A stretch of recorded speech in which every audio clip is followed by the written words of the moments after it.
Welcome to TFR Let's Talk. I'm your host, Swapnil Bharti, and my next guest is Alexander Bodin, engineering lead at Strapi. Alexander, it's great to have you on the show. Thank you for having me. During the StrapiConf, you folks announced the latest version of Strapi. So I'm excited about, tell me what's new in this release. During the conf, we actually announced two big things. And the first one was the latest release. So we released the 3.6 version. And this one has one of the biggest features that our users were requesting for a while now. And it's the internationalization plugin. So the goal of that feature is really to enable all of our users to create content for the global internet, not only for one local or one country, but actually for the whole planet. So it was really something very requested, and it was something that was like a long time coming, and we were really happy to announce it. So that was the first big announcement of the conf. Of course, whatever you folks do is open source. But if you look at Strapi in general, can you talk about what kind of roadmap do you have? What are the things which are in the pipeline? Of course, whatever you can share at this point. Our roadmap is really focused on two different personas, I would say. We have the content editor, which is really focused on creating new content and creating great experience for the end user. So creating stories and doing good storytelling. So we really want to improve the content management features in Strapi. So really the CMS part of the CMS, the headless CMS ecosystem, that's really something very important for us. And the second part is the developer experience. As Strapi is both an headless and an open source CMS, and we also have a plugin ecosystem, we really want to focus on making the ecosystem easier to maintain, create great new features with the plugins, for example. So we are going to improve a lot of the new features and create new features for content and both for developer experience. So improving the APIs, improving the way you create customization inside Strapi. So code customization, extending the core features of Strapi with your own business logic, for example. So a lot of big features we want to create. That's the global vision I can give you for now. When we do look at headless CMS like Strapi, and when we look at traditional things like WordPress, Drupal, Joomla, or tons of other things, what is the primary difference when you do say headless CMS? And because then you also talk about visual editor where you can put content in there. So can you talk about it? The difference between what we call a more conventional CMS like WordPress and something that's an headless CMS is really that we only provide the back office of the CMS. So the admin panel, what we have is basically the content management interface only. And we provide the data through an API, and we don't have pages that are rendered, templates for the rendering.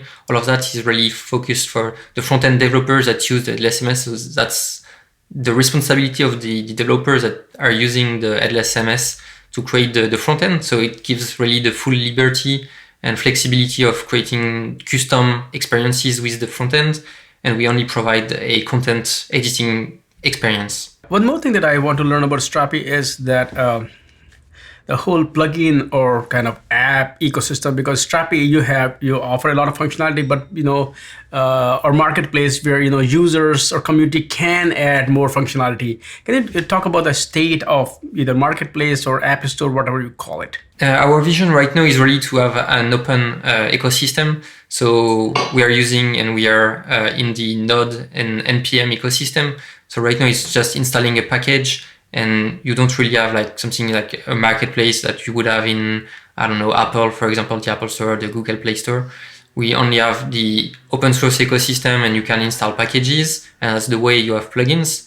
And the long-term vision is really to create a better experience as an ecosystem. So having a platform where you can see the plugins, have some more verified, certified plugins, and give more visibility to some of our big contributors through that plugin marketplace. Excellent. Now let's talk about the next big release that's coming up. First of all, what will be the version number? Is it a point release? And second is what kind of things we should be expecting there? The next big version is going to be the V4. So we are going to do a major release, and we just announced it too in the StrapiConf. So that release is really something that we have been thinking about for a while now. And the goal of that release is to improve both the developer experience and the content editor experience. So as I was already saying earlier, we are going to focus in improving features for the content editors, but also for the developers. And for that, we have reached the limits of the current version, the V3. So we need to rework most of the core features and some of the internals. So for that, we need a new major version that will be breaking change. And we have a few pillars for that major version. One of the big pillars is a new design system. So that one is going to be super important for both the ecosystem and also the interface. We provide a design system with components and a tool set for the developers, both of the product, but also the community, to create great plugins and create a great experience and seamless experience between plugins and the core features. And the rest is going to be technical improvements. And we have 4 big topics for technical improvements. We are going to work a lot on the database. We want to make sure that we can support the new features we want to develop. So the collaboration workflows, the publication workflows, versioning, stuff like that. And to do that, we already reached the limits of the database schema that we have right now. So one of the key focus is going to be making that schema more flexible. And once we have that new schema, we are going to be able to develop new features on top of that database.